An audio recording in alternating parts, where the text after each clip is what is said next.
মানুষে মানুষে শত্রুতা থাকতেই পারে, কিন্তু মাছের সাথে এ কেমন শত্রুতা?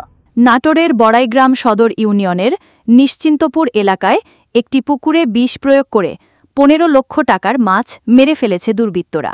বৃহস্পতিবার ২১শে আগস্ট গভীর রাতে উপজেলার বড়াইগ্রাম ইউনিয়নের নিশ্চিন্তপুর গ্রামের লিজ মালিক মাহফুজ আলমের পুকুরে এ ঘটনা ঘটে।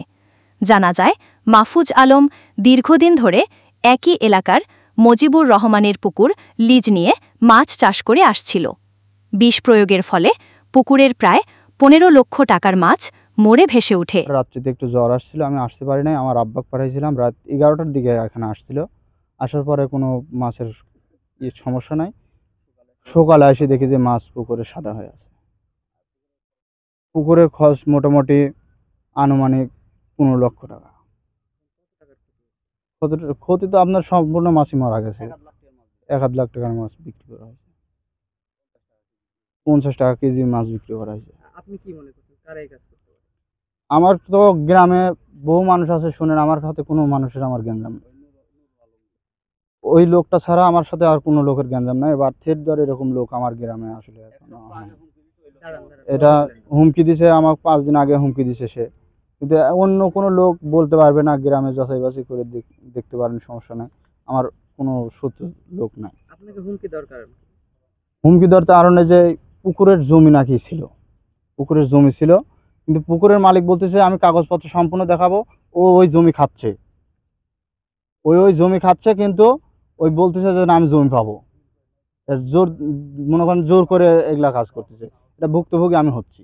সকালে যখন আমি ঘুম থেকে উঠি আর কি, দেখি যে চারদিকে হই হই হচ্ছে। তো এই শোনার পরে শুনি যে মাহফুজ কাকার পুকুরে নাকি কে যেন গ্যাস দিয়েছে। এই জন্য সকালবেলা এলাকাবাসী সহ আমি সহ অনেকে ছিল, তারা সবাই আসার পরে দেখি যে পুকুরের চারদিকে মাছ মরে সাদা হয়ে ভেসে উঠছে। এবং তারপরে সবাই মিলে জালটা এনে তোলা হয় এবং যতদূর আমরা শুনছি জানি তো প্রায় 15-20 লক্ষ টাকার তার ক্ষতি হয়েছে, মাছ গেছে। এবং তার হচ্ছে যে পেরেশানি, এর জন্য আমরা খুব এলাকাবাসী নিন্দা জানাই এবং এর ঘোর প্রতিবাদ চাই। বিটার জ্বর আইছে, বিটা শুয়ে আছে, গেছি যা কইছে বিটা তোর পুকুরের দিকে মাছ মরছে, তুই শুয়ে থাকি ঘুম পা। তো বিটা উঠলো, বিটা উঠি আইসি দেখি যে মাছ আস্তে আস্তে বেশি হয়ে যাচ্ছে, বেশি হতে হতে মিলা মাছ মরি গেছে, সব মাছ মরি গেছে। এখন হলো আমার মিলা কয়দিন হলো আমার স্বামী হুমকি দিছে যে এই পুকুরের মাছ আমি কি করি মারিলিস, মারি খাস, দেখবো কার বাপের শক্তি আছে এই পুকুরের মাছ মারে। আমিও শুনছি এই কথা, আর আমার স্বামী কয় সে। আমি আবার যা পুকুর আলার কাছেও কইছি যে কয়েকদিন পরে এরকম হয়েছে, পাট কাটার মধ্যে সিদিনে এইসব কথা তো কইছি। এখন মাছ মরে গেছে, আইসি দেখি যে হলো গ্যাস ট্যাবলেটের টুপলা হাসতেছে, আবার ওর গ্যাস ট্যাবলেট পইরি আছে।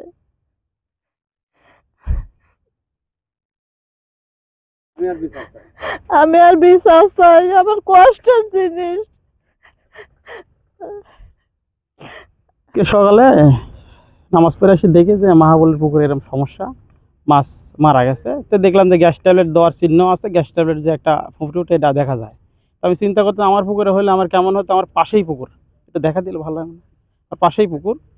তো আসলে এটার বিচার হওয়া দরকার। তাছাড়া আমার পুকুর চাষ করে খুব টাফ।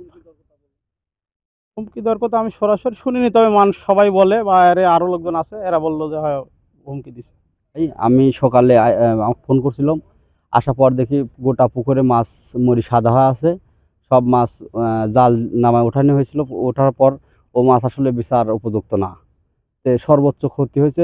আর প্রতিবাদ জানাচ্ছে। আর আজকে সকালবেলা আমি ঘুমাইছিলাম, তো মাহাবুলের আব্বা কাকা, আমার জাহাঙ্গীর কাকা, আমাকে সকালবেলা যায় ডাকলো, বলতেছে যে আমার পুকুরে কেউ গ্যাস দিছে, কে যেন গ্যাস দিছে, আশেক মাছ ধরতে হবে। তো আমি ঘুম থেকে উঠে পাড়াপাড়ি করে আসি, দেখি যে পুকুরে সমস্ত মাছ মরে গেছে এবং ভাসে উঠছে। পরে জাল টাল নিয়ে এসে নামলাম মাছ ধরতে, মাছ ধরে তুলে দিলাম, দেখলাম বেশিরভাগই মাছ মারা গেছে। রুই, কাতল, টেংরা, সিলভার, অনেক মাছ মারা গেছে। লোক এখানে জমি পাওয়ার দাবি করছে এবং এই নিয়ে আপনি যার কাছে লিজ দিচ্ছেন তাকে বেশ কয়েকবার হুমকিও দিছে। এবং আজকে একটা ঘটনা ঘটছে পুকুরে বিষাক্ত গ্যাস দেওয়া নিয়ে। হ্যাঁ এই বিষয়ে আপনি কি জানেন? আমি কিছু জানি না। এখন সকালবেলা মাহবুবের মা করছে আমার মাইটিলে মাছ জাগ দিছে, তখন মাছ জাগার তো কথা নেই।